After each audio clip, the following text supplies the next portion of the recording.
maka menjadi pemimpin bangsa. Pemimpin bangsa manapun saja, pemimpinnya harus tahu sejarah bangsanya. Kalau pemimpinnya tidak tahu sejarah bangsanya, apa akibatnya? Memberikan kebijaksanaan yang tidak bijaksana.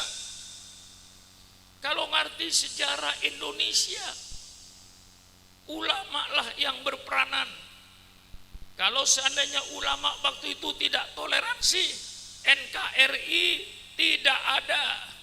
Ini supaya pemerintah yang berkuasa sekarang ini tahu sejarah bagaimana terjadinya NKRI ini. Inilah pengorbanan. Semenjak tahun 1865 yang dimulai perang Diponegoro sampai tahun 1945 menuju proklamasi, bahkan sampai tahun 1048 yang Belanda mencoba-coba untuk kembali untuk menginjakkan kaki Indonesia dengan terjadinya peristiwa Surabaya menjadi kota pahlawan. Itu semuanya perjuangan umat Islam. Bung Tomo waktu itu radio Republik Indonesia 24 jam. Tidak ada suara lain kecuali takbir Allahu Akbar, Allahu Akbar, Allahu Akbar. Untuk menarik umat Islam mengusir Belanda kembali, sehingga dijadikan hari kota pahlawan dan dijadikan taman pahlawan dan dijadikan hari pahlawan. Itu semua kiai di pondok-pondok pesantren Tebuireng dan sekitarnya, Sidogiri, semuanya Jampes dikerahkan. Keluarlah fatwa dari Ki Hasyim Asy'ari bahwa berjuang melawan Belanda itu termasuk jihad fi sabilillah. Maka diadakan hari santri. Ini sejarah Republik Indonesia, peranan pesantren, peranan ulama, peranan umat Islam menjadi peranan utama terwujudnya negara kesatuan Republik Indonesia. Nah, ini saudara-saudara, saya jelaskan tentang pengorbanan. Alhamdulillah, berdirinya masjid yang megah ini dan indah, ini juga karena pengorbanan yang disebut oleh kiai yang mewakili daripada pembangunan ini. Biaya-biaya yang dikeluarkan hampir 2 miliar. Itu pengorbanan. Membangun masjid sulit. Kepada Al-Mukarram Kiai takmir masjid, saya katakan membangun masjid sulit, tetapi memelihara masjid lebih sulit. Mungkin membangun masjid beberapa tahun selesai. Al-Mukarram yang saya muliakan, ketua takmir masjid, memelihara masjid ini sampai hari kiamat. Membangun masjid sulit, tetapi kepada Al-Mukarram sebagai ketua takmir masjid, memelihara masjid lebih sulit. Bagaimana memakmurkan masjid?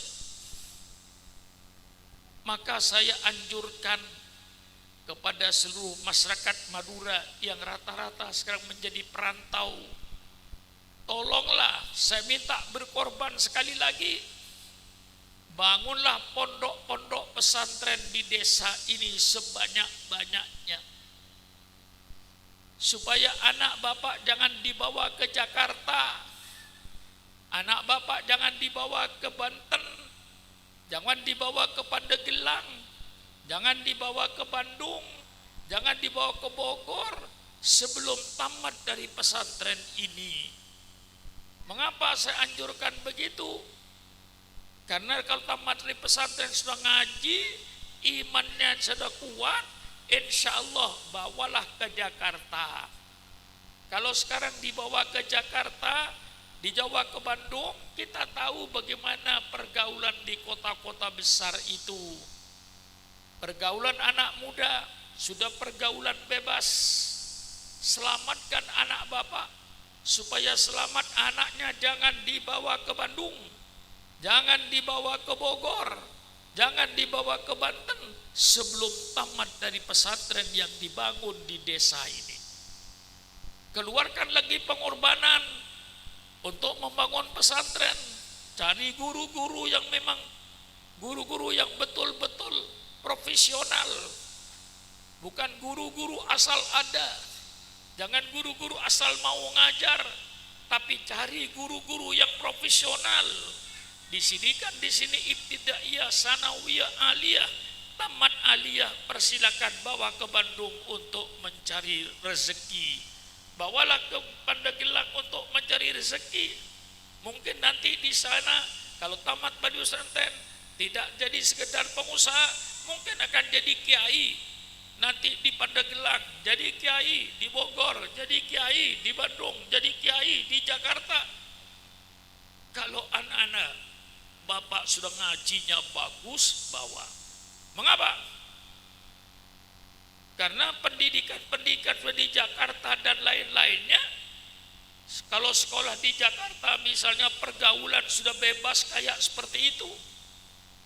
Tapi kalau anak bapak dibawa ke Jakarta, sudah tamat aliyah di sini, diasuh oleh para ulama-ulama kita ahli sunnah wal jamaah ini, masuk ke Bandung, masuk ke Jakarta, insya Allah tidak jadi ikan mati, akan menjadi ikan hidup. Tahu saudara, ikan hidup di laut yang diminum air garam, yang nimpel di kulitnya air garam, tapi ikan hidup tidak mau jadi asin.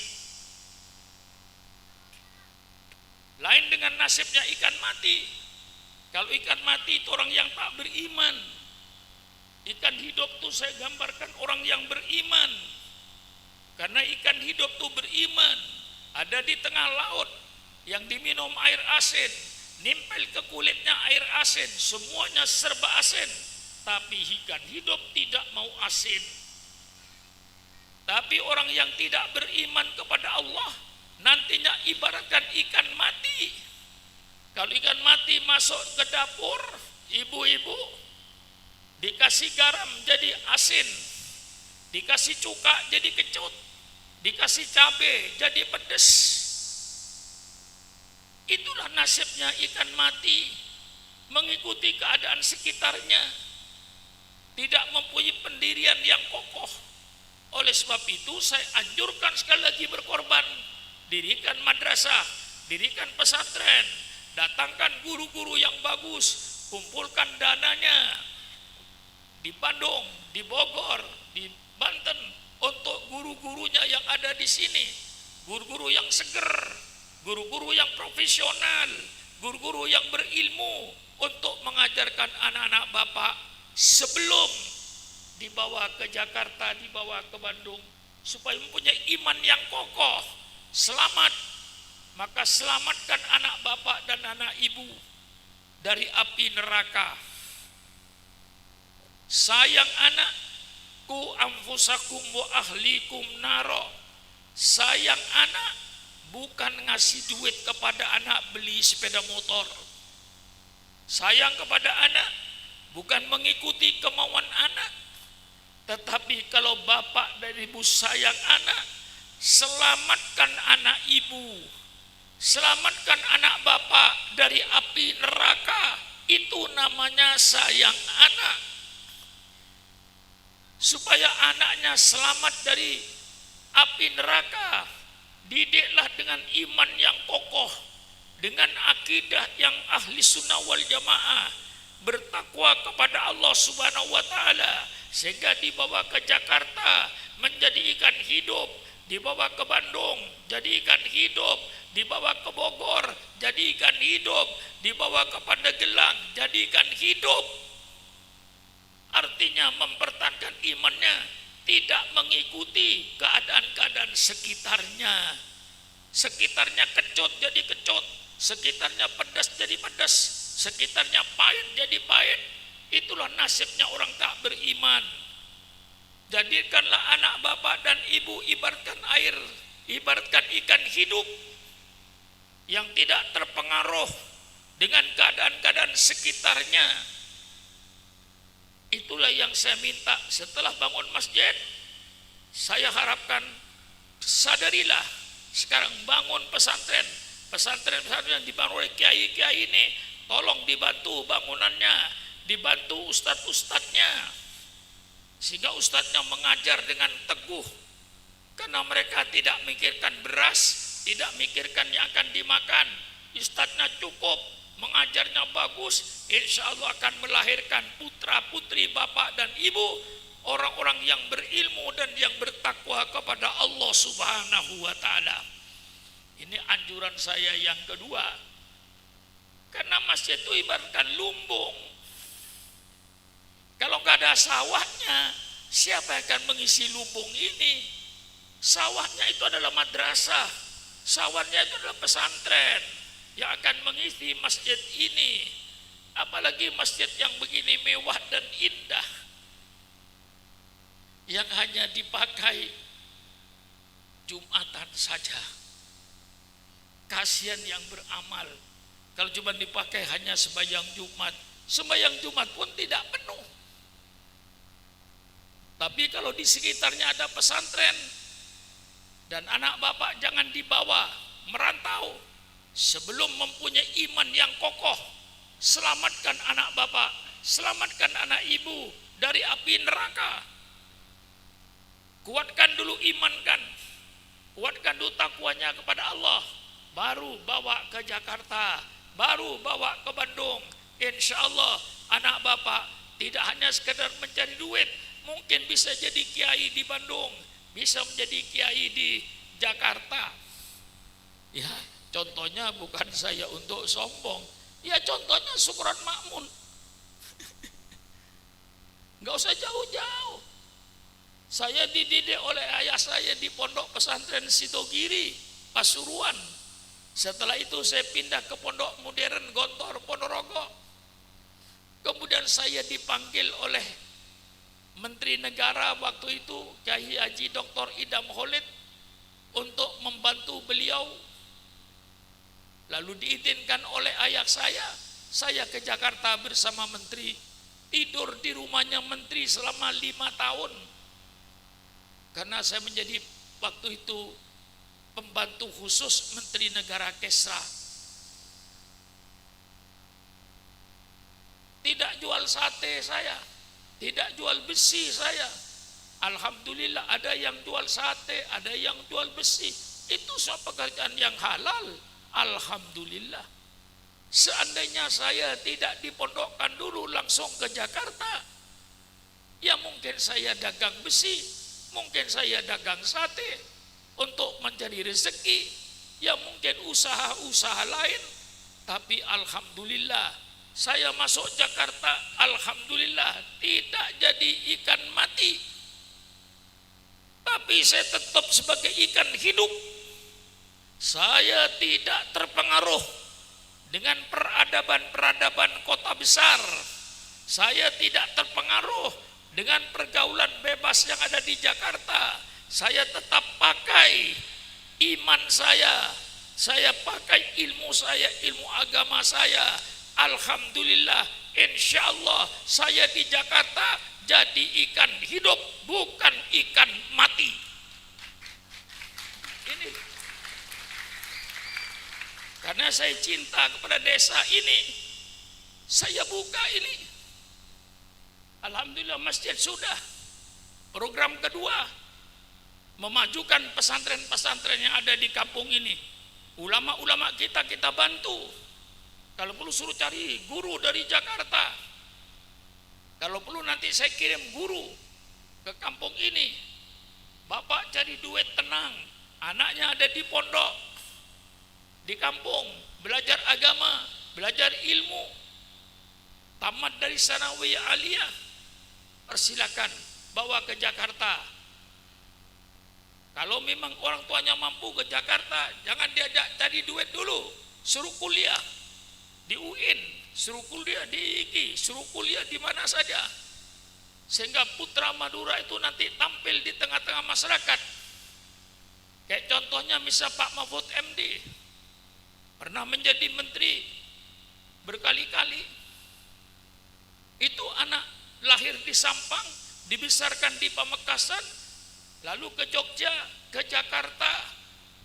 Alhamdulillah beliau jadi tokoh supaya kita bangkit seluruhnya. Oleh sebab itu program kedua, ini program pertama, masjid, alhamdulillah, subhanallah, di tengah-tengah desa ada masjid yang mewah kayak begini indahnya. Terima kasih kepada seluruhnya yang berkorban. Rasulullah Sallallahu Alaihi Wasallam bersabda, al-kayyisu mandana nafsahu wa amilah lima ba'dal maut. Orang yang berotak, itu terjemahan ekstrim ini Kiai. Mestinya orang yang berpikir baik, al-kayyis itu. Tapi saya terjemahkan al-kayyisu orang yang berotak. Siapa? Orang yang mengkontrakkan dirinya kepada Allah dan berbuat nanti untuk setelah mati. Itu orang yang berotak.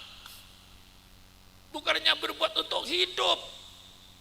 Untuk hidup saudara cuma makan satu piring, baju satu lembar, kendaraan roda 4 cuma satu. Cuma itu kebutuhan saudara di dunia.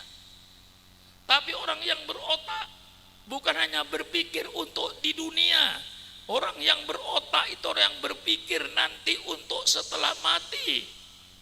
Setelah mati saya nanti dibangkitkan dari liang kubur. Setelah kiamat Allah hidupkan alam baru yang disebut alam akhirat. Disitulah kehidupan yang sebenarnya, kehidupan abadi. Karena itu kehidupan pembalasan. Kita di dunia bukan hidup pembalasan. Kita di dunia sedang hidup berbuat, hidup bekerja, hidup berbakti, hidup bertakwa. Di dunia, nanti di akhiratlah kehidupan yang sebenarnya. Maka orang yang berotak adalah orang yang berbuat untuk nanti setelah mati. Itu orang yang berotak, kata Rasulullah. Nah, maka program yang kedua, bagaimana menghidupkan pesantren. Perantau-perantau, saya ucapkan terima kasih kepada Anda. Sudah ada bukti daripada perjuangan Anda sebagai perantau. Tidak punya duit pun hanya untuk ke dunia, tapi bangun masjid. Lanjutkan pengorbanan Anda untuk tahap pembangunan yang kedua. Setelah bangun masjid, bangun pondok pesantren. Cari guru-guru yang betul-betul guru, artinya yang profesional, yang berilmu dan mengerti pendidikan. Sumbang. Ya, kalau misalnya yang di Jakarta itu katakanlah dengan di Bandung seluruhnya, katakanlah paling sedikit ada 1.000 orang. Bandung, Bogor, Jakarta, Banten, semuanya dicatat dari kampung sini. Lalu setiap orang dari 1.000 orang itu tiap bulan 10.000. Apa arti duit 10.000 sekarang ini? Namanya saja 10.000. Beli rokok kagak bisa. Cuma namanya aja gede. 10.000. Beli rokok kagak dapat. Beli rokok paling tidak 20.000. Apa artinya saudara yang di Jakarta, saudara yang di Banten, saudara yang di Bogor, saudara yang di Bandung, keluarkanlah tiap bulan rokok 1 bungkus. Untuk apa rokok 1 bungkus 20.000 tiap bulan? Untuk anaknya, supaya dididik oleh kiai dengan pendidikan yang benar. Tidak kalah dengan pendidikan yang ada di Jakarta, tidak kalah dengan pendidikan yang ada di Surabaya. Karena gurunya benar-benar guru yang profesional. Untuk menyelamatkan anak bapak cuma 20.000 tiap bulan kali 1.000 orang sudah 20 juta. sumbangkan kepada pondoknya. Insya Allah lebih dari itu masih bisa. Kalau mau, itu mas kalau mau. Sudahlah. Desa apa ini saya nggak tahu. Apa? Sudahlah, katakan camatnya saja, kecamatan mana?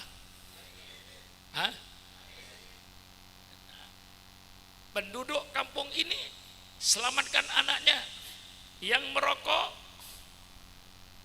setiap hari Jumat berhenti merokok. Muliakan apa yang dimuliakan oleh Allah. Kalau saudara ingin jadi orang yang mulia, muliakan apa yang dimuliakan oleh Allah.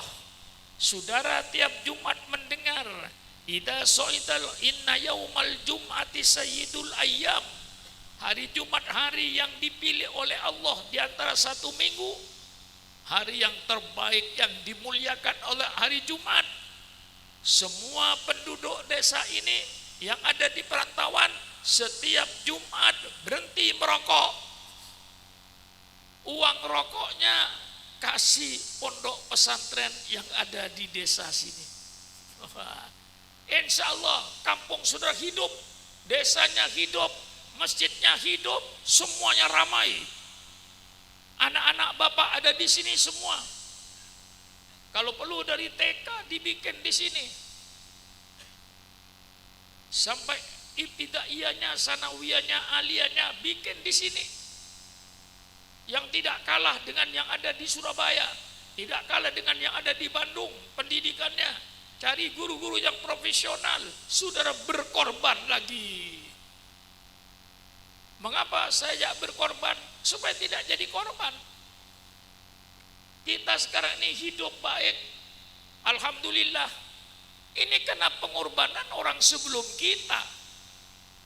Orang sebelum kita berkorban, sehingga kita tidak jadi korban.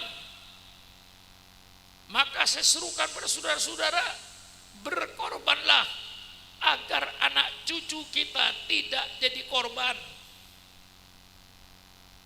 Kalau saudara tiap pagi sholat subuh membaca kunut, Allahumma hdini fiman hadain wa afini fiman afain.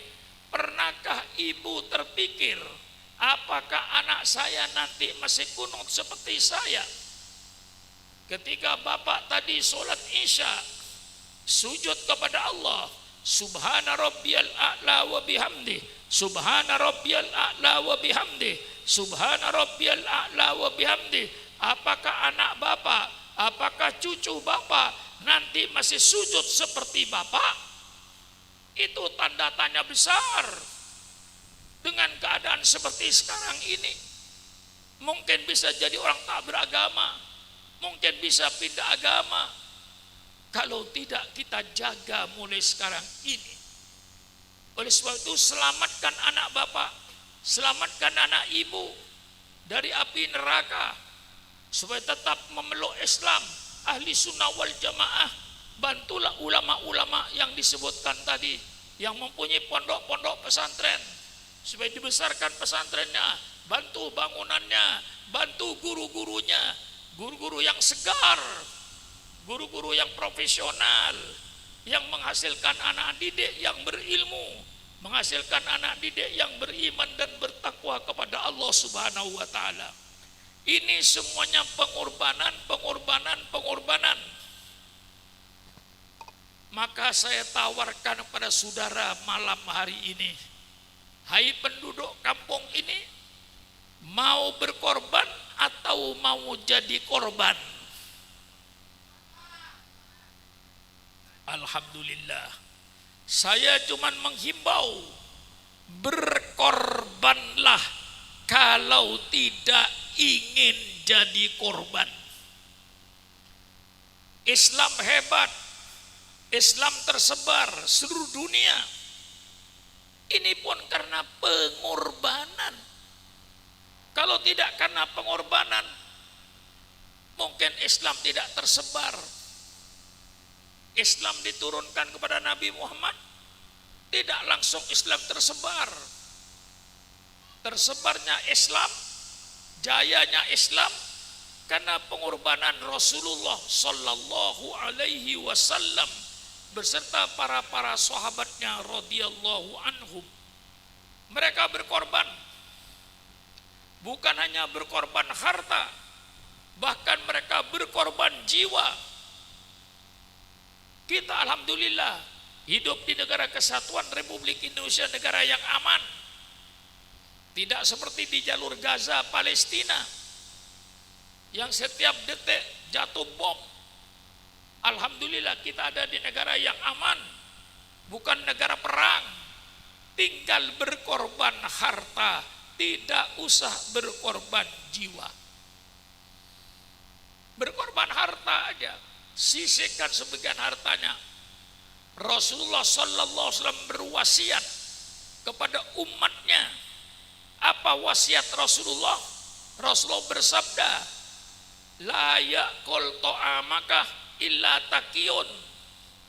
Sekali lagi, la ya'kul ta'amaka illa taqiyun. Jangan makan hartamu kecuali orang-orang yang bertakwa kepada Allah. Sisihkan sebagian hartamu supaya dimakan oleh orang-orang yang bertakwa kepada Allah. Artinya sisihkan rezekinya untuk siapa? Untuk ulama-ulama kita yang berjuang, sehingga tidak ada ulama yang kemiskinan, tidak ada kiai mati kelaparan. Ini saya belak-belakan pidato malam ini nih, karena cintanya saya kepada Anda. Dengan adanya Mas ini saya cinta. Justru itu saya kobarkan untuk program yang kedua. Tidak ada kiai kelaparan kalau syariat Islam dijalankan. La ya'kul ta'amaka, jangan makan rezekimu.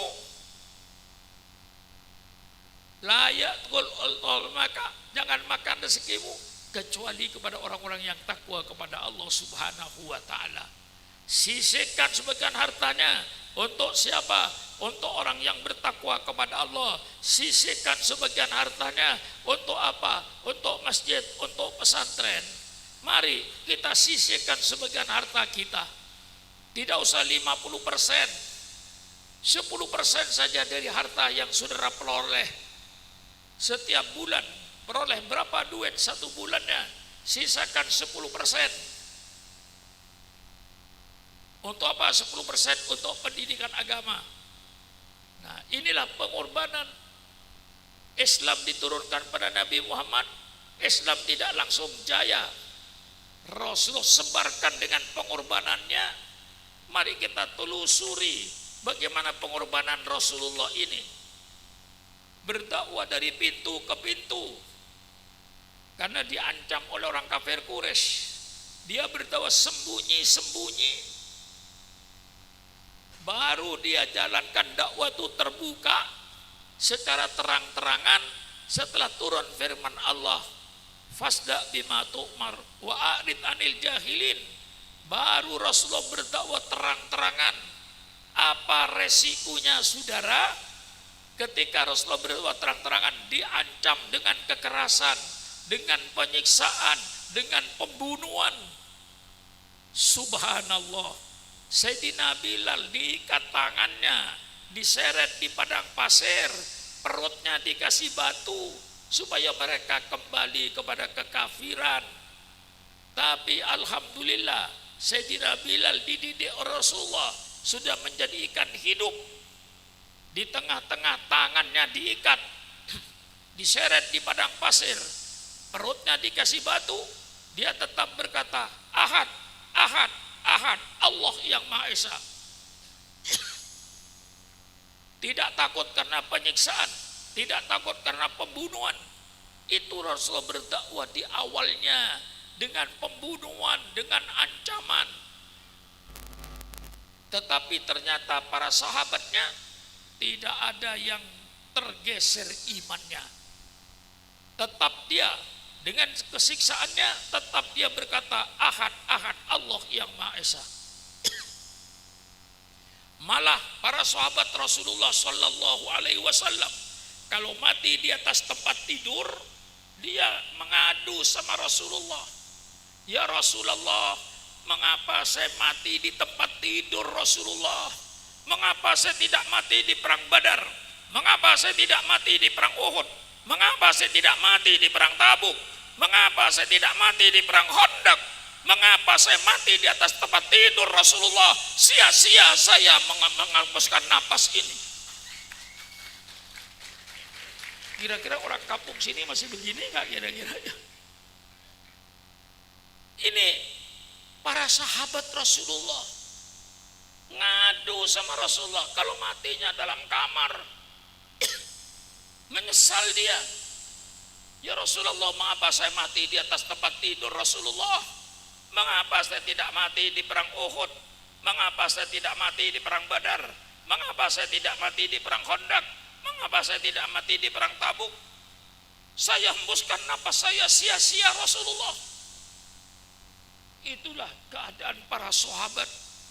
Sehingga Islam menjadi jaya karena mau berkorban, bukan hanya harta. Kalau harta jangan ditanya. Rasulullah mau perang tidak kekurangan biaya. Yang punya kambing setor kambing sama Rasulullah, yang punya unta setor unta sama Rasulullah, yang punya kurma setor kurma sama Rasulullah. Tidak ada kekurangan biaya di medan perang. Kambing siap untuk dipotong, unta siap untuk dikendarai, kalau perlu untanya dipotong. Disitulah para sahabat berjuang dengan segala pahitnya. Alhamdulillah, kafir Quraisy gagal dengan kekerasan itu. Tidak berhasil karena mereka tidak berubah walaupun diancam dibunuh.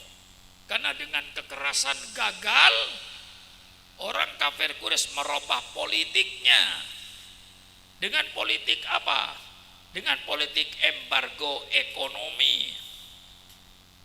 Digantung di dinding Ka'bah, seluruh bangsa Arab tidak boleh mengadakan hubungan dagang dengan umat Islam, khususnya di bidang pangan, supaya umat Islam mati kelaparan. Subhanallah. Maka ketika Libya dibekot ekonominya oleh Amerika, ketika Irak dibekot ekonominya oleh Amerika Serikat, saya katakan, hai bangsa Libya, hai bangsa Irak, bukan kalian yang pertama kali merasakan embargo ekonomi. Nabimu dengan sahabat-sahabatnya 1400 tahun yang lalu sudah merasakan embargo ekonomi. Dibekot ekonominya supaya Nabi Muhammad dengan para sahabatnya mati kelaparan. Seluruh bangsa Arab dilarang mengadakan hubungan jual beli dengan umat Islam, khususnya di bidang pangan. Itulah penderitaan nabimu, itulah pengorbanan nabimu 1400 tahun yang lalu. Rupanya embargo ekonomi tidak berhasil, gagal. Kafir Quraisy merubah lagi politiknya dengan politik damai. Didatangi pamannya Abu Thalib. Abu Thalib, kau kan pamannya Muhammad. Coba tanya sama ponakanmu, kira-kira Muhammad itu maunya apa? Kalau dia ingin menjadi raja, kami penduduk Mekah siap untuk mengangkat Muhammad jadi raja dengan syarat berhenti jadi nabi. Itu penawarannya. Abu Thalib, tanya sama ponakanmu itu maunya apa? Kalau ponakanmu ingin jadi orang kaya, kami penduduk Mekah siap untuk menyerahkan kekayaan kami kepada Muhammad, sehingga Muhammad akan menjadi orang yang terkaya di kota ini, dengan syarat berhenti jadi nabi, berhenti berdakwah. Abu Thalib, coba tanya sama ponakanmu itu, kira-kira maunya apa? Kalau ponakanmu ini ingin kawin dengan gadis-gadis di kota Mekah ini, Saya kumpulkan anak perawan di kota Mekah ini, persilakan ponakanmu kawin 1, 2, 3, 4, 5, 6, 7, 8, 9, 10, persilakan, dengan syarat berhenti jadi nabi. Subhanallah. Kalau ditawarkan sama kiai zaman sekarang kira-kira gimana ya?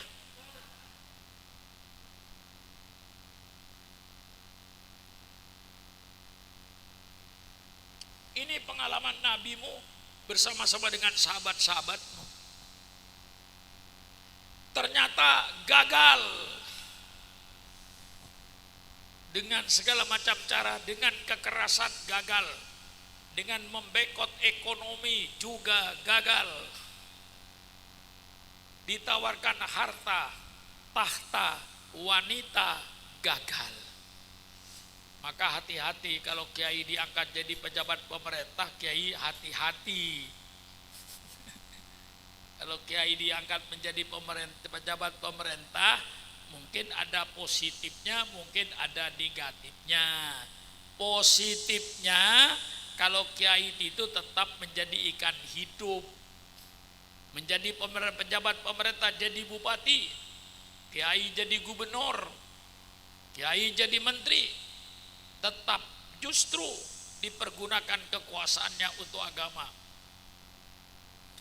Misalnya Sukron Makmun menjadi menteri dalam negeri, saya pergunakan jabatan saya sebagai menteri dalam negeri, saya perintahkan kepada semua gubernur, semua bupati yang beragama Islam setiap malam Jumat harus mengadakan yasinan dan tahlilan. Perintah menteri, nah baru bagus menterinya. Kalau saya jadi gubernur misalnya, saya perintahkan semua bupati, semua camat se-Jawa Timur yang beragama Islam, saya perintahkan untuk yasinan dunia. Berarti saya dijadikan menteri luar negeri supaya saya berhenti jadi kiai. Gampang memberhentikan kiai itu. Tawarkan jabatan, tawarkan duit, tawarkan wanita. Itu bukan politik baru, politik lama. Untuk memberhentikan kiai jadi kiai, kasih jabatan, kasih kedudukan. Nah, ini politik lama. Semuanya gagal. Kekerasan gagal. Membekot ekonominya gagal.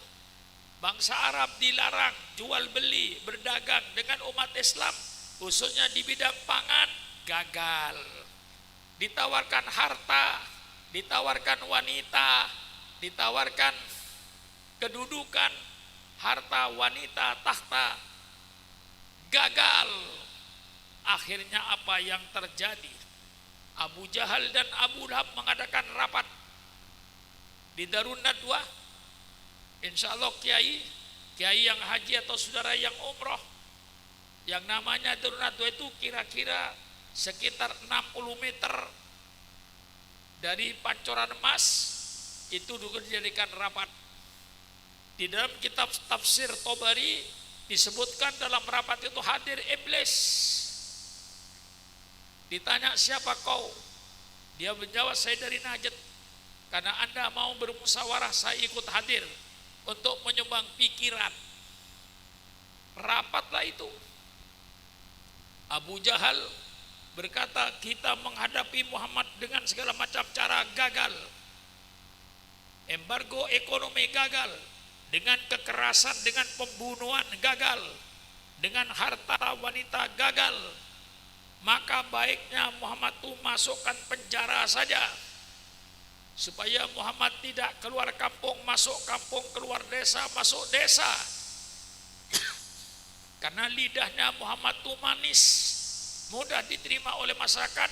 Sekarang masukkan penjara saja. Iblis berkata, tidak ada gunanya Muhammad dimasukkan penjara, karena dia bangsa Quraisy, bangsa yang terhormat dan bangsa yang dihormati. Tentu dia akan dibela oleh sukunya. karena akan tersinggung kehormatannya.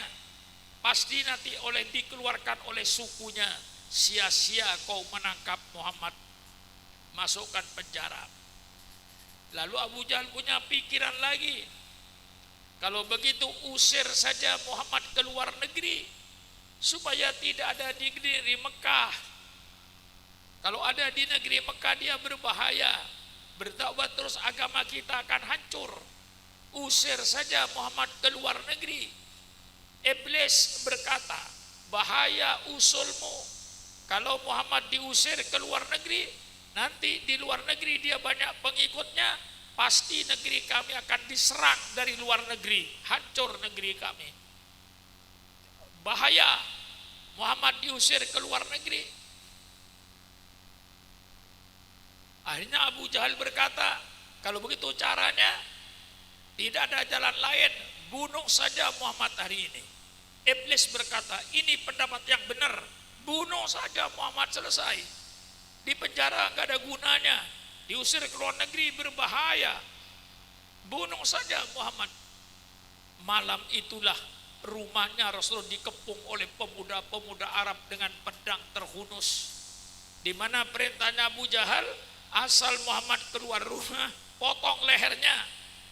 Jangan dikasih kesempatan berbicara, langsung potong lehernya. Dijagalah Nabi Muhammad malam itu, yang dikepung dengan pedang terhunus oleh jagoan-jagoan padang pasir. Di tengah malam yang sangat menakutkan itu, malaikat Jibril malah turun. Ya Muhammad, perintah Allah, malam ini kau tinggalkan kota Mekah ini. Subhanallah, di malam yang mencekam dengan segala macam ketakutan, pembunuhan, disuruh keluar, mau lewat mana? Mau melangkah di mana? Penjagaan rapat dengan pedang. Tapi dengan petunjuk Allah, Rasulullah mengambil pasir, membaca ayat kursi, membaca qul huwallahu ahad, qul a'udzu bil falaq rabbin nas, kemudian membaca sebagian surat Yasin, wa ja'alna min baini aydihim saddan wa min khalfihim saddan fa agsaynahum fahum la yubsirun. Ditabur, mereka tertidur semua. Melangkahlah Rasulullah keluar dalam keadaan mencekam. Kalau seandainya ada yang terbangun, satu di antara mereka, pasti Rasulullah dibunuh. Langsung keluar menuju rumahnya Sayyidina Abu Bakar Siddiq dalam keadaan gelap, dengan keadaan menakutkan, ancaman pembunuhan. Tengah malam datang Sayyidina Abu Bakar Siddiq. Tentu Sayyidina Abu Bakar kaget, ada apa Rasulullah? Abu Bakar, malam ini saya dan kau diperintahkan oleh Allah untuk meninggalkan kota Mekah yang dicintainya. Bagaimana tidak? Kota kelahiran Rasulullah, Mekah, disuruh tinggalkan malam ini. Sayyidina Abu Bakar tidak menolak. Kalau ini sudah perintah Allah, ya Rasulullah, mari kita keluar dari kota Mekah ini. Sayyidina Abu Bakar tidak memikirkan rumahnya, tidak memikirkan hartanya, tidak memikirkan keluarganya, karena cintanya kepada Rasulullah. Maka dalam satu hadis Rasulullah Sallallahu Alaihi Wasallam bersabda, la yu'minu ahadukum hatta akuna ahabba ilaihi min malihi wa waladihi wa walidihi wa nasi ajmain. Tidak sempurna iman seseorang sehingga aku, kata Rasulullah, lebih dicintai olehnya daripada hartanya, daripada anaknya, daripada bapaknya, dan dari seluruh manusia yang ada. Saya tidak melarang ibu mencintai suaminya. Saya tidak melarang bapak mencintai istrinya. Saya tidak melarang bapak mencintai anaknya. Saya tidak melarang bapak dan ibu mencintai hartanya. Itu wajar. Tapi hendaknya kecintaan kepada Rasulullah di atas segala kecintaan yang ada, ini baru imannya sempurna. Baru imannya sempurna. Dibuktikan oleh Abu Bakar Siddiq. Melangkahlah di tengah malam yang menakutkan itu, langsung menuju Jabal Thur. Sampai di Jabal Thur, dia ngajak Abu Bakar untuk istirahat di Gua Thur. Paginya Abu Lahab, Abu Jahal datang. Langsung yang ditanya, mana kepalanya Muhammad? Mereka menjawab, Muhammad belum keluar. Tidak mungkin, Muhammad sebelum subuh sudah mesti keluar ke masjid. Dibuka rumahnya, Rasulullah tidak ada. Yang ada Sayyidina Ali. Ditanya pada Sayyidina Ali, mana Muhammad? Saya tidak tahu, saya tidur. Akhirnya Abu Lahab dan Abu Jahal mengadakan sayembara. Barang siapa yang menemukan Muhammad hidup atau mati, hadiahnya 300 unta. Ya, kalau di sini 300 unta ini sama dengan 900 sapi. Satu unta harganya 3 sapi. Mereka berlomba-lomba untuk mencari. Rupanya tidak sulit, karena tanahnya padang pasir dan orang tidak banyak. Kelihatan 4 kaki. Langsung kata Abu Jahal, ini pasti kakinya Muhammad. Telusuri. Tapi dalam Al-Quran, wa makaru wa makarallah wallahu khairul makirin. Mereka mengadakan tipu muslihat. Allah yang menjawab tipu muslihat mereka dengan sebaik-baiknya. Allah perintahkan labah-labah untuk bikin sarang. Allah perintahkan merpati untuk bertelur. Pagi-pagi setelah mereka orang Arab mencari, sampai di mendekati Gua Thur, semuanya teriak. Tidak mungkin ada orang, tidak mungkin ada orang, tidak mungkin ada orang. Itu sarang labah-labah tidak robek. Seandainya ada orang, mesti sarang labah-labah robek. Mereka kembali. Rasulullah dengan pertolongan Allah dan Abu Bakar selamat. Setelah 3 hari, barulah mereka melangkah menuju Madinatul Munawwarah. Ini saya ceritakan kepada saudara ini tentang pengorbanan dan penderitaan Nabi Muhammad untuk menegakkan Islam, untuk mengadakan perubahan peradaban dari peradaban jahiliyah menjadi peradaban Al-Quran. Ini perjuangannya sangat berat, pengorbanannya sangat berat. Bukan hanya korban harta, korban jiwa, mengorbankan tanah airnya, meninggalkan kota Mekah dan keluarganya. Ini suatu pengorbanan. Maka selalu saya titik beratkan pengorbanan, pengorbanan, pengorbanan, dan pengorbanan. Baru akan berhasil. Di Madinahlah Rasulullah baru menegakkan dakwahnya. Karena waktu itu sudah bisa mendirikan satu negara, negara Madinah yang dipimpin oleh Rasulullah Sallallahu Alaihi Wasallam. Disitulah Rasulullah mengadakan suatu perubahan peradaban, baik peradaban rumah tangga, peradaban bermasyarakat, peradaban bagaimana ber-RT, ber-RW, bagaimana kita hidup di tengah-tengah masyarakat. Islam memberikan satu perubahan peradaban.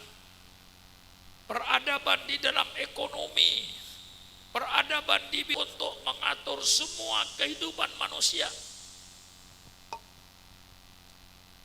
Maka kalau ada orang punya paham bahwa Islam hanya mengatur agama, tidak mengatur kehidupan manusia di dunia, itu orang yang bodoh, orang yang goblok, tidak mengerti Islam. Sehingga kadang-kadang mereka ada yang berkata, urusan dunia jangan dicampur dengan agama. Goblok, bodoh. Justru kalau ingin urusan dunianya beres, campur dengan agama. Kalau ingin urusan dunianya beres, ikutilah petunjuk agama, baru beres. Berumah tangga beres, ikuti petunjuk Al-Quran. Bermasyarakat, ber-RT, ber-RW akan beres, ikuti petunjuk Al-Quran. Berekonomi akan beres, ikutlah petunjuk Al-Quran. Berpolitik akan beres kalau mengikuti Al-Quran.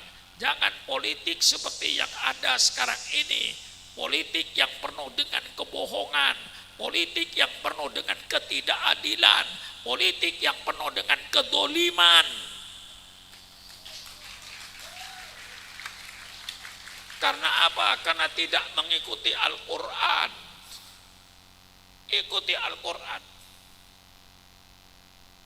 Coba lihat bagaimana berumah tangga dalam Al-Quran. Mulai meminang, seorang laki-laki sedang dengan perempuan, persilakan. Tidak dilarang oleh agama. Justru Allah ciptakan laki-laki senang dengan perempuan dan perempuan senang laki-laki. Itu ciptaan Allah. Tetapi dengan cara yang diberikan oleh Allah. Kalau ada orang berkata Islam melarang pergaulan bebas laki-laki dengan perempuan, itu adalah faham yang tidak benar. Justru Islam yang menyuruh agar laki-laki bergaul dengan perempuan sebebas-bebasnya, tetapi melalui pintu yang diridhoi oleh Allah. Mana pintunya? Perkawinan yang sah. Akad nikah itu pintu masuk ke pergaulan bebas. Asal lewat pintunya, persilakan bergaulah sebebas-bebasnya. Maka saudara yang ada di depan saya ini semuanya pasti hasil pergaulan bebas. Al-Mukarram, para kiai yang ada di kamar itu hasil pergaulan bebas semua itu. Kalau ayahnya dan ibunya Pak Kiai tidak bergaul bebas, nggak ada kiai. Syukron Makmun termasuk hasil pergaulan bebas. Ayah saya dan ibu saya bergaul bebas di kamar, baru ada Syukron Makmun. Tapi untuk masuk pergaulan bebas, Allah bikin pintu. Asal lewat pintunya. Masuk masjid ada pintunya, masuk kebun binatang ada pintunya, masuk rumah ada pintunya. Mau masuk ke daerah pergaulan bebas, persilakan. Masuklah kau ke pergaulan bebas. Tapi ini pintunya, akad nikah yang sah. Mulai meminang. Seorang anak muda melihat anak perawan cantik, senang datangi orang tuanya. Itu yang punya, minta izin. Diterima lamarannya, ada kan akad nikah yang sah, ijab wal qabul. Ada yang kawin dan ada yang mengawinkan. Kalau kawin sendiri itu namanya pelacur. Jelas. Ketika akad nikah yang sah, ada mahar, ada saksi, sudah lewat pintunya, persilakan kau masuklah ke dunia pergaulan bebas setelah melihat pintunya, pintu yang sah, akdun nikah yang sah secara syariat Islam. Setelah berumah tangga, ikutilah aturan Islam. Hanya Islam barangkali yang punya peraturan yang mendetil.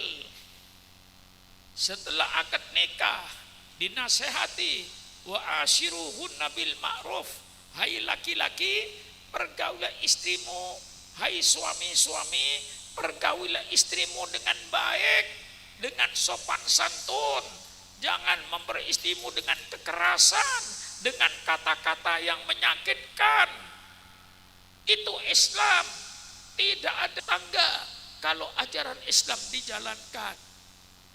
Bagi suami, wa ashiruhunna bil ma'ruf. Bagi perempuan, Rasulullah bersabda, ad-dunya mata'un wa khairu mata'iha al-mar'atus salihah. Dunia ini adalah perhiasan, rumah perhiasan, mobil perhiasan, kursi perhiasan, gelang emasnya perhiasan. Tidak ada perhiasan yang lebih bagus di dunia ini kecuali almar'atus sholihah, wanita yang sholihah, wanita yang taat kepada Allah, wanita yang berbakti pada suami. Inilah perhiasan yang terindah di permukaan bumi ini. Apakah ada ajaran yang lebih indah dari Islam? Insya Allah tidak ada. Inilah peradaban yang dimau Rasulullah setelah melalui pengorbanan yang begitu besar untuk menciptakan satu perubahan peradaban. Anak menurut peradaban Islam, wa qadara rabbuka alla ta'budu illa iyyah wa bil walidaini ihsana. Setelah Allah menyuruh manusia sujud kepada Allah, yang kedua berbakti kepada orang tua. Alangkah indahnya peradaban Islam. Suami memperlakukan istrinya dengan sopan santun. Istrinya, istri solihah yang taat kepada Allah dan berbakti pada suaminya. Anak yang birrul walidaini dalam peradaban Islam. Laisa minna man lam yuwaqqir kabirana wala yarham sawirana. Tidak termasuk golonganku anak yang tidak berbakti pada orang tua, dan tidak termasuk golonganku, kata Rasulullah, orang tua yang tidak kasih sayang sama anak. Tolong carikan peradaban yang lebih indah dari Islam. Inilah peradaban yang dibawa oleh Al-Quran. Setelah itu rumah tangga diatur, mulai WC-nya diatur supaya WC-nya itu berperadaban Islam. Mau masuk WC, baca doa, Allahumma inni a'udzubika min wal khubais. Masuk kamar mandi dengan kaki kiri, tuntaskan najis, baik yang cair maupun yang kental. Setelah tuntas najisnya, sucikan. Islam punya peradaban. Baru najis itu suci. Kalau najis itu berbau, hilangkan baunya. Kalau najis itu berwarna, hilangkan warnanya. Kalau najis itu ada rasanya, seperti alkohol, daging babi, sampai hilang rasanya, baru suci. Suallah, Islam paling indah, saudara. Ini peradaban Islam, peradaban Al-Quran, peradaban sunnah Rasulullah yang wajib kita laksanakan. Maka umat Islam laksanakan syariat Islam. Jangan menunggu peraturan pemerintah. Tidak akan ada peraturan pemerintah tentang syariat Islam. Tapi kita tidak dilarang meranyakan syariat Islam. Laksanakan peradaban Islam oleh umat Islam dengan sebaik-baiknya. Peradaban dapur. Islam yang punya peradaban dapur.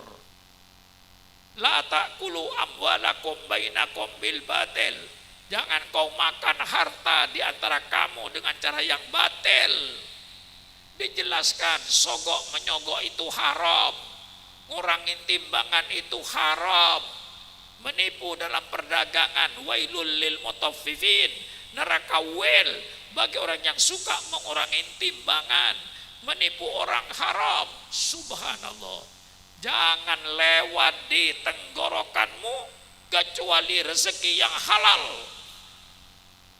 Saya katakan kepada bangsa Indonesia, hai bangsa Indonesia, kau jangan mimpi korupsi akan hilang dari bumi Indonesia selama bangsa Indonesia termasuk pejabat-pejabat pemerintahnya masih mau makan barang haram, masih mau makan barang najis. Hai bangsa Indonesia, kau jangan mimpi korupsi akan hilang di Indonesia ini. Justru korupsi akan subur makmur di Indonesia seperti sekarang ini. Kalau ingin korupsi hilang, laksanakan syariat Islam. Kapan korupsi akan hilang? Kalau bangsa Indonesia dari Sabang sampai Merauke termasuk pejabat-pejabat pemerintahnya sudah tidak mau makan barang najis, tidak mau makan barang haram, korupsi tidak usah diberantas, hilang dengan sendirinya. Kurang apa saya pidato ini? Kurang jelas gimana? Tapi kalau pemerintah, pejabat pemerintah, termasuk rakyat Indonesia masih mau makan barang haram, mau makan barang najis, dirikan 100 KPK. Dirikan 100 KPK. Korupsi akan tetap subur di Indonesia ini.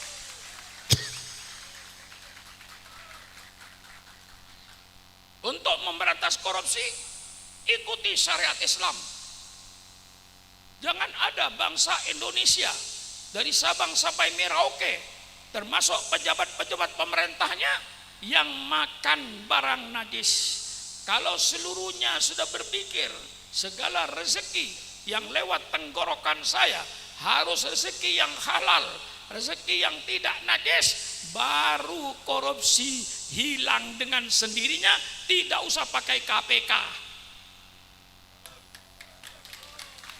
Betul apa tidak?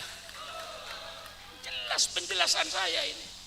Tetapi kalau pejabat pemerintahnya termasuk rakyatnya masih mau makan barang haram, masih mau makan barang najis, dirikan 100 KPK saya tantang.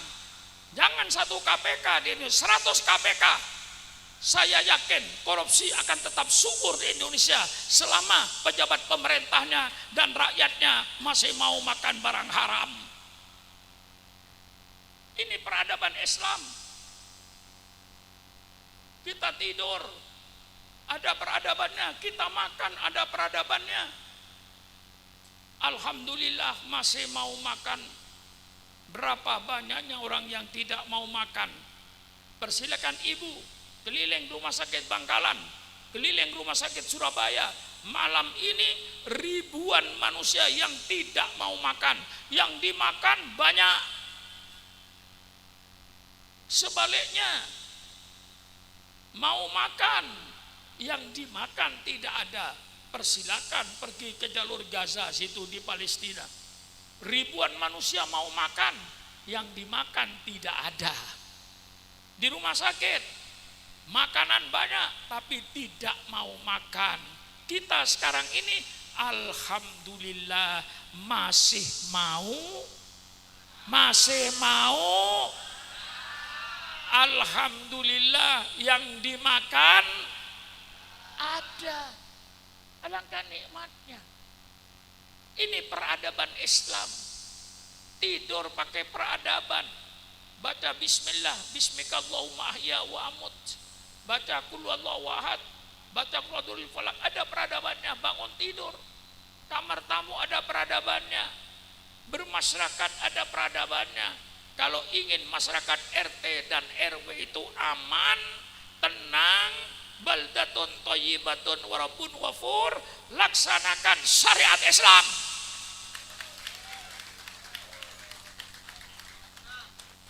Dalam syariat Islam dikatakan man kana yu'minu billahi wal yaumil akhir falyukrim jarahu. Barang siapa yang beriman kepada Allah dan hari kiamat, muliakan tetangga. Subhanallah. Tetangga dengan tetangga saling hormat menghormati. Tetangga dengan tetangga saling harga menghargai. Tidak ada tetangga hasut, tidak ada tetangga dengki, tidak ada tetangga dolim. Kita hidup harus saling hormat menghormati, saling harga menghargai, walaupun berbeda agama atau berbeda suku. Inilah syariat Islam. Hidup rukun dan damai, toleransi, saling hormat menghormati, saling harga antar tetangga. Ini hadis Rasulullah, bukan pikiran Sukran Ma'mun. Man kana yu'minu billahi wal yaumil akhir falyukrim jarahu. Ini wasiat Rasulullah. Barang siapa yang percaya pada hari kiamat, hormati tetangga, hargai tetangga. Jangan hasut menghasut, jangan dengki mendengki, jangan fitnah memfitnah. Hidup rukun walaupun berbeda suku, berbeda agama. Alangkah indahnya engkau wahai peradaban Islam. Dalam berekonomi, kalau tiru peradaban Islam, tidak ada ngurangin timbangan, tidak ada tipu menipu, barang jelek dikatakan baik untuk menipu pembeli. Dalam Islam tidak ada. Pedagang harus jujur, barang baik katakan baik, kalau jelek katakan jelek, sehingga pembeli tidak tertipu. Inilah ekonomi Islam, ekonomi jujur. Sampai berpolitik pun berpolitik yang jujur, bukan berpolitik yang penuh kebohongan. Jangan berpolitik penuh dengan pencitraan. Hai pemimpin-pemimpin bangsa yang engkau membuat pencitraan, itulah pemimpin-pemimpin munafik, pemimpin-pemimpin pembohong. Pencitraan tidak usah dibikin. Pencitraan akan datang dengan sendirinya, tergantung kepada amal perbuatan pemimpinnya. Para ulama kita zaman dahulu, zaman sekarang tidak ada yang merekayasa pencitraan. Semuanya berbuat secara lillahi ta'ala. Pencitraan datang dengan sendirinya, bukan pencitraan dikarang-karang supaya dikatakan orang sederhana, hanya pakai baju, tidak pakai jas, tidak pakai dasi, supaya dikatakan orang sederhana, pura-pura makan di warung Tegal, di pasar-pasar, supaya dikatakan sederhana. Setelah jadi pemimpin, subhanallah, bajunya 100 lemari. Ini namanya pencitraan pembohongan. Dalam Islam tidak ada politik pembohongan itu. Dengan kejujuran. Dalam Islam, mendirikan negara ini hukumnya wajib. Para kiai, mendirikan negara hukumnya wajib aklan wa syar'an. Kiai wajib berpolitik. Kiai yang tidak berpolitik, kiai yang tidak bertanggung jawab terhadap bangsanya. Kalau kiai sayang rakyat, sayang umat, kiai berpolitik, ikut mengatur negara. Siapa yang mengatur peraturan daerah? Anggota DPRD. Anggota DPRD harus politik. Tidak politik, tidak duduk di sebagai anggota DPRD. Siapa yang menjadi anggota DPRD tingkat 1, tingkat 2? Siapa anggota DPR pusat yang bikin undang-undang? Kalau kita tidak mau politik, berarti mereka yang akan menduduki kursi-kursi politik. Maka menurut hukum Islam, mendirikan negara hukumnya wajib aklan wa syar'an. Secara hukum syara wajib. Ittiba'an di Rasulullah sallallahu alaihi wasallam. Rasulullah bikin negara. Para sahabat Khulafaur Rasyidin bikin negara. Khulafaur Rasyidin itu pemimpin negara. Wajib bikin negara. Karena kalau rakyat banyak tidak ada pemimpinnya, tentu akan menjadi masyarakat barbar, masyarakat yang arogan. Alhamdulillah, Islam tidak menentukan bentuk negara. Mau berbentuk kerajaan kayak Saudi Arabia, persilakan. Mau berbentuk khilafah kayak zaman Khulafaur Rasyidin, persilakan. Mau berbentuk kesultanan seperti Malaysia, Brunei, persilakan. Mau berbentuk republik kayak Indonesia, persilakan. Islam tidak menentukan bentuk negara. Mau republik, persilakan. Mau kerajaan, persilakan. Mau kesultanan, persilakan. Mau khilafah, persilakan. Karena yang penting bagi Islam bukan bentuk negaranya. Apapun bentuk negaramu, prinsipnya jalankan perintah Allah, jauhi larangan Allah. Negaramu berbentuk kerajaan, jalankan perintah Allah, jauhi larangan Allah. Negaramu berbentuk khilafah kayak Khulafaur Rasyidin, persilakan. Yang penting jalankan perintah Allah, jauhi larangan Allah. Apapun bentuk negaramu. Negaramu berbentuk kesultanan seperti Brunei dan Malaysia, persilakan. Yang penting perintah Allah, jalankan perintah Allah, jauhi larangan Allah. Apapun bentuk negaramu. Berbentuk republik kayak Indonesia, persilakan. Yang penting perintah Allah jalankan. larangan Allah jauhi. Ngerti sekarang politik Islam. Ini yang saya pidatokan berdasarkan Al-Quran. Kerajaan di Al-Quran ada. Allahumma malikal mulki tu'til mulka man tasha wa tanzi'ul mulka mimman tasha. Jelas itu bentuk kerajaan. Berbentuk khilafah. Ya Daud inna ja'alnaka khalifatan fil ardi. Jelas Al-Quran. Kesultanan Allahumma akhriji murajasi wa akhriji mudarsikin wa ja'alni min ladunka sultanan nasiro. Mau berbentuk republik wa amrum syura bainahum, kedaulatan rakyat persilakan. Maka dalam Islam bentuk negara tidak penting. Yang penting isinya, bukan botolnya. Yang penting isinya negara. Apapun bentuk negaramu, yang penting jalankan perintah Allah, jauhi larangan Allah. Itu prinsip bernegara. Untuk menuju, kalau dikatakan Quran tidak politik, saudara mengerti politik dari Al-Quran. Kata-kata baldatun thayyibatun wa rabbun ghafur itu Al-Quran. Negeri yang sejahtera, negeri yang adil, negeri yang makmur, negeri yang tentram. Itulah baldatun thayyibatun wa rabbun ghafur, Al-Quran. Maka di dalam Al-Quran untuk menuju baldatun thayyibatun wa rabbun ghafur ada pilar-pilar. Pilar yang pertama musyawarah. Apapun bentuk negaramu, mau kerajaan bermusyawarah, mau khilafah bermusyawarah, mau kesultanan bermusyawarah, mau republik bermusyawarah. Jangan sampai tidak bermusyawarah. Diktator tidak ada walaupun kerajaan. Ada disebut namanya saja raja, tapi diwajibkan bermusyawarah. Itu Islam.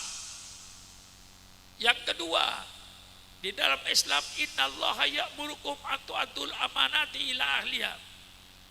Serahkan jabatan-jabatan itu kepada ahlinya. Jangan sembarangan mengangkat pejabat pemerintah. Jangan sembarangan mengangkat ketua RT. Jangan sembarangan mengangkat ketua RW. Jangan sembarangan mengangkat lurah atau kepala desa. Jangan sembarangan mengangkat camat. Jangan sembarangan mengangkat wali kota, bupati. Jangan sembarangan mengangkat gubernur. Jangan sembarangan mengangkat presiden. Dan jangan sembarangan mengangkat menteri. Dan jangan sembarangan mengangkat anggota DPR. Carilah mereka manusia-manusia yang berakhlak. Manusia-manusia yang amanah. Bukan yang pengkhianat. Itu cara mencari pejabat pemerintah. Jangan menjadi gubernur yang pengkhianat. Jangan cari bupati pengkhianat. Tapi carilah bupati yang amanah. Carilah gubernur yang amanah. Carilah menteri yang amanah. Ini Al-Quran. Bukan sukron makmun. Innallaha ya'murukum an tu'addul amanati ila ahliha. Berikanlah kepercayaan itu kepada ahlinya. Berarti jangan sembarangan mengangkat pejabat pemerintah. Bukan karena kawan diangkat jadi pejabat pemerintah. Bukan karena anak diangkat jadi menteri, diangkat jadi wakil presiden. Itu semuanya tidak dibenarkan dalam Islam. Tapi cari yang profesional. Itu Islam. Untuk menuju baldatun thayyibatun wa rabbun ghafur. Yang ketiga, untuk menuju baldatun thayyibatun wa rabbun ghafur, wa idza hakamtum bainan nas antahkumu bil adli. Kalau kau menetapkan hukum di antara menetapkan hukum yang adil, jangan sampai berbuat dolim. Sampai Quran mengecam, la yajrimannakum sana'anu qaumin ala alla ta'dilu i'dilu. Jangan kalau kau kebencian kepada satu golongan, kebencian pada satu kaum sehingga engkau berbuat tidak adil. Karena benci, tidak punya salah, tidak punya dosa, masukkan penjara. Itu satu kedoliman pemerintah. Karena senang, biar dia korupsi, dilindungi, tidur di hotel-hotel, tidak ditangkap. Karena senang, karena benci, biar tidak salah, masukkan penjara. Itu pemerintahan yang dolim. Wa idza hakamtum bainan nas antahkumu bil adli. Baru akan terwujud baldatun thayyibatun wa rabbun ghafur. Yang keempat, untuk menuju baldatun thayyibatun wa rabbun ghafur, Allah berfirman di dalam Al-Qur'an, alladzina immakannahum fil ardi aqamus shalah wa atuz zakah wa amaru bil ma'ruf wa nahu 'anil munkar. Orang-orang yang diberikan kedudukan oleh Allah, orang-orang yang diberikan jabatan oleh Allah, dari ketua RT sampai presidennya, hendaknya mereka tegakkan sholat, keluarkan zakat, amar ma'ruf nahi mungkar. Ketua RT-nya amar ma'ruf nahi mungkar, ketua RW-nya amar ma'ruf nahi mungkar, kepala desanya, lurahnya amar ma'ruf nahi mungkar, camatnya, bupatinya amar ma'ruf nahi mungkar, gubernurnya, presidennya amar ma'ruf nahi mungkar, para menteri, anggota DPR dan pejabat-pejabat pemerintahnya semuanya amar ma'ruf nahi mungkar. Baru terwujud baldatun thayyibatun wa rabbun ghafur. Bagaimana akan terjadi negara sejahtera kalau di antara pejabat pemerintahnya ikut menjual narkoba? Bagaimana negara akan sejahtera kalau di antara pejabat pemerintahnya membekengin penjudian, membekengin minuman keras, membekengin perjudian, membekengin perzinaan? Hancurlah negara ini. Ini Islam. Saya cuma menyampaikan peradaban Islam dalam politik, dalam kepemimpinan. Tiru peradaban Islam, pilih pemimpin yang sidik, amanah, tabligh, fatonah. Itu sudah bahan baku. Pilih pemimpin sidik yang jujur. Kalau tidak boleh milih pemimpin yang jujur, pilihlah pemimpin tukang bohong. Kita milih pemimpin sidik, amanah, pemimpin yang terpercaya. Kalau tidak boleh, pilihlah pemimpin pengkhianat. Kita pilih pemimpin yang tabligh, pemimpin yang selalu menyampaikan kebenaran, menyampaikan keadilan. Kalau tidak boleh, pilihlah pemimpin-pemimpin pembohong. Pilih pemimpin fatona, pemimpin yang cerdas, pemimpin yang pandai, mengerti persoalan politik dalam negeri, mengerti soal politik luar negeri. Pemimpinnya cerdas. Kalau pemimpinnya cerdas, rakyatnya sulit akan bisa keluar dari kesulitan karena pemimpinnya cerdas. Sebaliknya, kalau pemimpinnya pemimpin pelongo, pemimpin goblok, rakyatnya sulit, sampai kiamat rakyatnya tetap sulit. Rakyat tidak bisa keluar dari kesulitan karena pemimpinnya goblok. Maka carilah pemimpin dalam Islam sidik, amanah, tabligh, fatonah. Apakah ada politik yang lebih bagus daripada ini? Insya Allah tidak ada. Nah, inilah saudara-saudara, untuk mewujudkan suatu yang baik perlu pengorbanan. Rasulullah dalam menegakkan peradaban Islam, lihat sejarahnya dengan segala pengorbanan. Dan saudara pun untuk menegakkan kebaikan di kampung saudara harus siap dengan segala pengorbanan. Kalau tidak siap untuk berkorban, tidak akan terwujud nanti kampung saudara, kampung yang subur dan makmur. Maka saya menghimbau kepada semua perantau-perantau, tolong jangan bawa anak kecil. Ya kalau bawa anak kecil tinggal di kampungnya. Di kampung bikin TK yang bagus. Di kampungnya bikin madrasah ibtidaiyah yang bagus. Di kampungnya bikin madrasah sanawi aliyah yang bagus.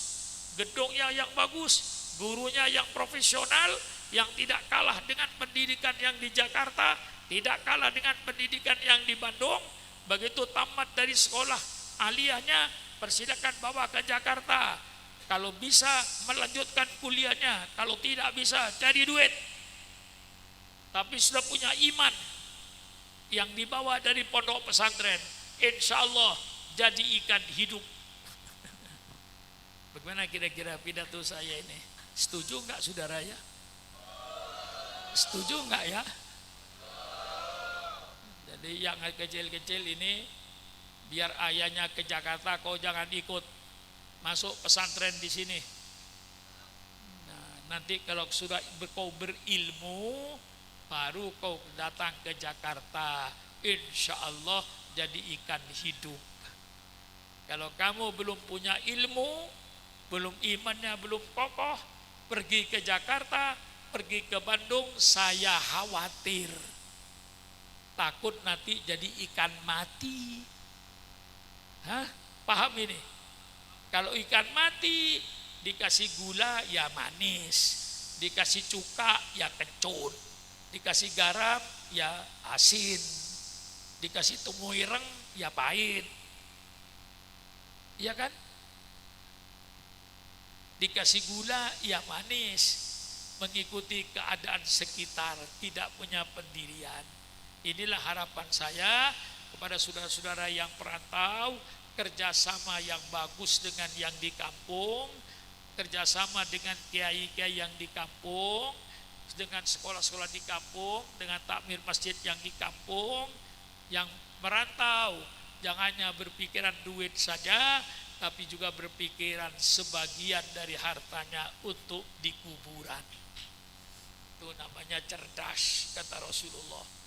Jadi orang yang cerdas, kata Rasulullah, orang yang memikirkan dan berbuat untuk nanti setelah mati itu cerdas. Kalau tidak cerdas. Kenapa? Nanti mati masuk neraka. Tidak ada harapan. Oleh sebab itu pada perantau-perantau, usikum wa iyaya binafsi bitaqwallah. Bertakwalah kepada Allah setiap minggu, setiap bulan, sisihkan sebagian saja. Katakanlah 1/10 dari pendapatan. Sisihkan untuk kiainya dan untuk guru-gurunya dan untuk madrasahnya, sehingga anak bapak tenang. Bapak ada di Jakarta tenang, yang ada di Banten tenang. Mengapa? Anak saya ada di pondok, Masya Allah, tenang. Orang tuanya tenang, nanti anaknya berilmu, setelah berilmu beriman, diajak ke Jakarta. Kalau tidak bisa cari ilmu lagi, sudahlah cari duit. Kalau masih bisa, suruh kuliah ke perguruan tinggi, biayai lagi, berkorban lagi. Itulah kita hidup hanya berkorban. Kalau tidak mau berkorban, ya jadi korban. Tinggal pilih, mau berkorban atau mau jadi korban. Nah, inilah dari saya. Alhamdulillah kita baru lepas dari bulan suci Ramadan, yang kita sudah puasa, sudah tarawih, sudah perang melawan hawa nafsu. Kita keluar dari Ramadan, kita takbir kemarin, Allahu Akbar, Allahu Akbar, Allah, kami menang, kami menang, kami menang. Menang apa? Menang perang. Melawan siapa? Melawan nafsu selama 1 bulan. Maka saya ucapkan selamat Hari Raya Idul Fitri. Sekian saja, kurang lebihnya saya minta maaf. Wallahul muwaffiq ila aqwamit thoriq. Wassalamualaikum warahmatullahi wabarakatuh. Ya, diminta untuk berdoa lagi. Ya, untung saya madhab Syafi'i. Kalau saya bukan madhab saya tolak. Saya sudah ceramah panjang lebar, masih suruh doa lagi. Tapi karena saya madhab Syafi'i, Kata Imam Syafi'i, ad-dhaifu kal mayyit, tamu itu kayak mayit. Artinya kayak mayit, nurut, dimandiin nurut, dibungkus nurut, masuk ke katel nurut, turun dari katel masuk liang kubur nurut. Itu mayit, mayit itu nurut. Tamu itu kata Imam Syafi'i kayak mayit, nurut sama tuan rumah. Saya suruh ceramah, disuruh doa, ya doalah, nurut. Mari kita baca Fatihah. Al-Fatihah biniyatil qabul wa tamami kulli su'lin wa ma'mul wa ala kulli niyatin solihah wa ila hadratin nabiyil mustafa Muhammadin sallallahu alaihi wasallam. Al-Fatihah. A'udzubillahi minasyaitonir rajim. Bismillahirrahmanirrahim. Alhamdulillahirabbil alamin arrahmanir rahim maliki yaumiddin. Iyyaka na'budu wa iyyaka nasta'in. Ihdinas siratal mustaqim. Siratal ladzina an'amta 'alaihim ghairil maghdubi 'alaihim waladdallin. Amin. Allahumma bihaqqil Fatihah wa bi sirril Fatihah wa bi karamatil Fatihah wa bi barakatil Fatihah wa bi jahi man unzila 'alaihil Fatihah. Ya farijal ham, ya kasifal gham, ya man li abdi yaghfir wa yarham. Allahumma lakal hamdu syukra wa lakal mannu fadla wa anta rabbuna haqqa wa nahnu abiduka riqa wa anta lam tazalli dalika akhla.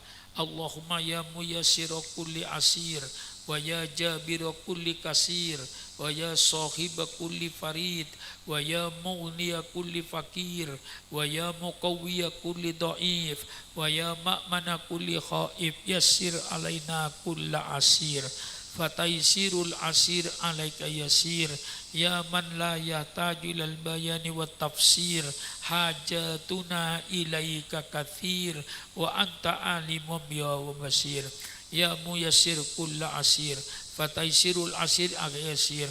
Allahumma sakhil umurana wa umur man yuhibbuna wa umur man yusa'iduna wa umur man yahdumuna wa umur man dakhala baitana wa umrul muslimina wal muslimat wal mu'minina wal mu'minat al ahya'i minhum amwat.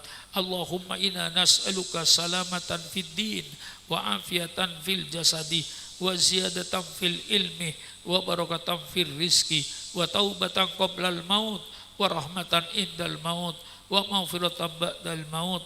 Allahumma hawwin alaina fi sakaratil maut wan najata minan nar wal afa indal hisab. Rabbana ufir lana wa li ikhwanina alladina sabakuna bil iman. Rabbana hab lana min azwajina wa dhurriyyatina qurrata a'yun waj'alna ya Allah lil muttaqina imama. Waj'alna ya Allah lil muttaqina imama.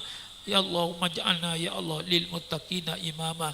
Allahumma anzilna ya Allah munzalan mubarakan wa anta khairul munzilin.